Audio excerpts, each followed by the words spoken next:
Bonjour à tous, ici Pilot. Alors pendant que nous admirons cette magnifique procession d'Overlord, je vais vous expliquer donc que je suis là pour continuer les analyses de map orientées Zerg. Alors il va s'agir cette fois d'une analyse de la map plateau de Shakuras. Alors je parle de la version qui est arrivée avec le patch 1.3, donc hop, voilà, plus de cailloux ici. Je ne vais pas m'attarder sur les changements. De toute façon, quels qu'ils soient, ils sont là. Alors, Plateau de Shakura est réputé, depuis qu'elle est sortie, pour être vraiment la map orientée macro game que Blizzard nous a proposé. Alors là, grand sourire, effectivement, les macro games pour les Zerg, c'est bien souvent ce qu'il y a de mieux. Ça y est, ils sont tous arrivés, regardez. C'est donc une map que vous ne voudrez absolument pas veto et vous voudrez jouer au maximum dessus. Alors, une map à 4 spawn points, toc, toc, un ici, et évidemment là où j'ai spawné. Mais il y a une petite subtilité, c'est que la close position terrestre ne peut pas arriver, ne peut pas avoir lieu sur cette map. Donc c'est-à-dire que là j'ai spawné ici, je sais que mon adversaire ne sera pas là. C'est impossible, c'est Blizzard qui a bloqué ça. Alors d'ailleurs je profite de cette map pour donner un petit tips que je n'avais pas donné lors de l'analyse de Metalopolis. Sur la map Metalopolis, si vous voulez vous entraîner et que vous ne voulez pas jouer avec la close position, ce qui est tout à fait compréhensible je trouve, la close position implique vraiment beaucoup de changements dans votre jeu, donc si vous voulez faire un entraînement très classique, vous pouvez jouer soit avec la map ESL ou TSL de Metalopolis, je pense qu'ils les ont donné, soit plus simplement mettre la map en mode 2v2, et cela empêchera aussi les close positions. Voilà pour la petite parenthèse. Donc plateau de Shakuras, où donc mon adversaire ne peut pas être en face, donc c'est encore mieux pour un Zerg, non seulement c'est une grande map, mais en plus, la close position n'existe pas. Alors, que dire sur cette map? Alors première chose, il n'y a pas de minerais enrichis. Tous les gisements ont des minerais bleus.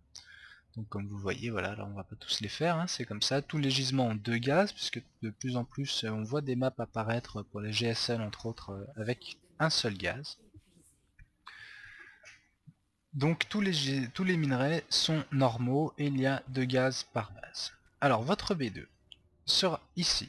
À noter, son seul accès est cette rampe. Alors c'est à la fois bon pour nous, puisque ça nous facilite la protection, puisque là vous voyez un spinecrawler, deux spinecrawlers, attention à l'adversaire, lorsqu'il voudra entrer, il va en prendre plein les dents en début de partie. Malgré tout, on peut aussi considérer que ça avantage l'adversaire qui pourra lui aussi fast expand. Alors je ferai sûrement un petit tuto sur comment réagir à une very fast expand en Zerg. En attendant, je le dirai brièvement, si vous voyez votre adversaire partir sur un Nexus First ou une Forge Nexus, enfin une Fast Expand, n'hésitez pas à aller chercher une B3, soit ici très rapidement. Vous verrez, vous prendrez malgré tout l'avantage économique et vous savez de toute façon que vous êtes tranquille pour un bon moment. Alors, parlons un peu, donc une map aussi très à l'avantage des Zerg, pourquoi? Regardez-moi tous ces grands espaces, ici, ici. Alors là c'est un peu plus resserré, mais on est très très loin des goulets de pics de typhon. Ici encore un bel espace pour se battre, et pareil de l'autre côté, vous voyez beaucoup de grands espaces. Alors évidemment là un petit goulet, etc. Malgré tout, une map vraiment très très bonne pour aller surround l'ennemi, pour ne pas se faire bloquer par des force fields. Vous avez là, avant de bloquer une ligne avec des force fields, votre adversaire il a intérêt à avoir un paquet de sentry. On constate donc la présence aussi de deux watchtowers. Alors ces tours Xenlaga sont très importantes à maîtriser puisqu'elles permettent de surveiller l'intégralité des voies terrestres. Alors je vais pousser un peu mon gros paquet d'over là pour qu'on voit bien la vision qu'elles offrent. Hop, toi tu t'en vas. Vous voyez, tous les chemins terrestres sont contrôlés par ces watchtowers. Votre adversaire ne pourra pas passer sans que vous le voyez. Si vous n'en contrôlez qu'une, Bon, on peut considérer que le chemin principal est complètement à vue. En revanche, il pourra passer par ici. Bon, malgré tout, effectivement, contrôler une seule des deux Xel'Naga n'est pas catastrophique. Malgré tout, dans la mesure du possible, essayer d'avoir les deux. On va parler des bases à présent. Donc les bases, eh bien, la B1 ici, on l'a vu, la B2 ici. Alors pour la B3, deux choix s'offrent à vous. Soit celle-ci, soit celle-là. Mon conseil irait plutôt sur la deuxième. Alors pourquoi? Puisque celle-ci vous rapproche quand même grandement de votre adversaire. Sachant que un Terran ou un Protoss, bien souvent, ira prendre cette B3 là. Donc là, vous voyez, un tank ici, qui protège un ici, et hop, en deux temps 3 mouvements, votre adversaire est chez vous. Alors vous allez me dire, oui, mais la distance à parcourir pour aller jusqu'à celle-là est beaucoup plus grande. Oui, effectivement, elle est plus grande aussi pour nous, mais malgré tout, en fait, vous aurez simplement à prendre le contrôle de cette portion de la carte, et cela vous permettra de protéger votre B3 et votre B1 et B2. Donc je vous conseille généralement d'aller chercher cette B3, peut-être la seule exception si par exemple vous êtes face à un Protoss qui joue avec beaucoup d'aériens, ou un Terran que vous connaissez pour être le roi du dropship, là effectivement vous aurez plutôt intérêt à prendre cette base qui vous rendra un petit peu plus réactif par rapport aux distances aériennes. Voilà. On va parler maintenant du placement des Overlords. Alors votre premier Overlord, je ne vous conseille pas forcément de l'envoyer ici.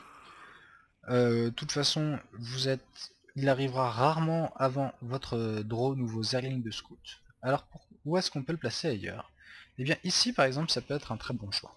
Pourquoi? Puisqu'il s'agit d'une cliff. Admettons que mon adversaire soit ici par exemple. Il s'agit d'une cliff, donc en le mettant juste là, vous voyez le... Je ne sais pas comment on peut appeler ça, le bâtonnet qui tombe de l'Overlord est sur la cliff, donc mon adversaire ne pourra pas l'attaquer. En revanche, ça augmentera encore un petit peu votre vision sur ses déplacements et vous permettra une meilleure anticipation. Évidemment, si l'adversaire est de l'autre côté, n'hésitez pas à le déplacer et à le mettre là. Prudence cependant, c'est valable en début de partie. Par contre, un Overlord ici en mid-game, un coup de Viking, un Observer et quelques trackers, il tombe très facilement. Donc soyez malgré tout prudent avec ça et n'oubliez pas de le retirer. Par la suite, c'est une map où on subit très souvent des drops, notamment venant par ici. Donc un Overlord ici, pourquoi pas le mettre en patrouille d'ailleurs, voilà, qui patrouillerait ici, ça me semble indispensable. De même, un ici. Et enfin, on peut même se permettre d'en mettre un là. Donc ça c'est, j'allais dire, le minimum, c'est les Overlords autour de votre base. Maintenant, vous pouvez bien évidemment, voilà, profiter pour en mettre un là, si mon adversaire est là, ça peut être intéressant. De même que un par ici, c'est toujours intéressant. Autre chose, essayer de caler un petit Overlord à ses alentours vous permettra évidemment d'avoir la vision et surtout l'information lorsque votre adversaire prendra B2. Quoi d'autre? Donc c'est voilà, c'est cette grande map très favorable aux ergs. Il faut l'exploiter, il ne faut pas avoir peur de poser des bases. Généralement elles seront très safe. Même cette base là, vous voyez, en fait en tenant simplement cette partie du terrain, vous tenez 4 bases. Donc un zerg qui peut tenir 4 bases sans forcer, sachez que ça n'arrive pas sur toutes les maps et ça n'arrive même pratiquement que sur cette map. Donc il faut en profiter. Je ne pense vraiment pas que ce soit le genre de map à aller jouer l'agression très tôt. Faites de la macro, scoutez régulièrement l'adversaire pour vous adapter, faites de la macro, tout va très bien se passer. Regardez, si on prend un Zergling, allez admettons on va le mettre dans ma zone de contrôle, alors il n'a pas la speed, tant pis. On fera 100, on va regarder le temps qu'il met à arriver à la zone de contrôle de mon adversaire, c'est tout simplement ahurissant. On va regarder un autre Overlord de l'IA.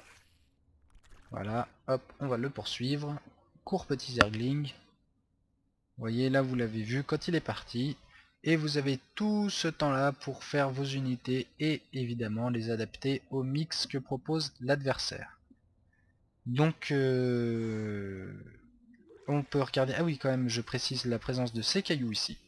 Alors, généralement, ce n'est pas votre avantage si votre adversaire est là. Il aura plus de facilité que vous s'il est Terran ou Protoss à prendre cette base là, plus de facilité à la défendre, puisque vous devrez passer par un petit goulet, ce qui n'est jamais bon pour vous, une fois de plus. Malgré tout, si votre adversaire est par ici, par exemple, vous avez encore là une base très très safe. Quasiment l'intégralité en fait des bases de cette map sont safe, tout particulièrement en cross position. Voilà, c'est à peu près tout pour cette map. Alors, on peut préciser oui, sur le mix d'units, des mutas seront très intéressants. Pourquoi? Bah, tout simplement, c'est une grande map, donc votre mobilité sera... l'avantage que vous procurera la mobilité sera décuplé. Parce que si vous êtes là, votre adversaire est au milieu de la map, il n'est pas prêt de venir vous enquiquiner. Par contre, vous aurez le temps de back vos mutas pour prendre le combat ici. Du coup, les ultralisques, etc. sont aussi un bon choix. On n'est pas sur pic de typhon. L'ultralisque est intéressant puisqu'il y a de la place. Voilà, voilà. Et donc, le gros conseil, si ce n'est le seul vraiment à retenir sur cette map, c'est jouer macro. N'allez pas faire du cheese, du all-in, du rush ou quoi que ce soit. Vous êtes Zerg, la macro est normalement à votre avantage. N'hésitez pas à la jouer. Voilà, et bien j'espère que cette vidéo vous aura intéressé, n'hésitez pas à me faire des retours. A bientôt.